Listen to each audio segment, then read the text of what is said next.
Ассалаумағалейкум, құрметті достар. Ресейдегі Путиннің саясатын ашық қолдайтын Соловьев лайф арнасына Қазақстандағы Қазақстан Халық партиясының төрағасы Ермұхамед Ертісбаевтың берген сұхбаты жарияланды. Онда Путинге бас иетін, Ресей халқына алғыс айтатын және ондағы орыс социалдармен тығыз байланыс орнату керектігін айтады. Зрители смотрят, такой, знаете, низкий поклон и огромное спасибо Российской Федерации, российскому народу, президенту Российской Федерации. Поскольку новый социализм невозможно в отдельно взятой стране построить, хотелось бы наладить самые тесные контакты с российскими социал-демократами и левоцентристскими движениями.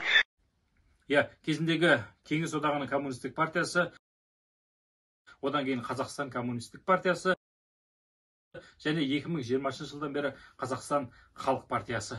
Атаулары өзгертілгенмен түпкі негізгі идеологиясы әлі өзгере қоймаған сияқты.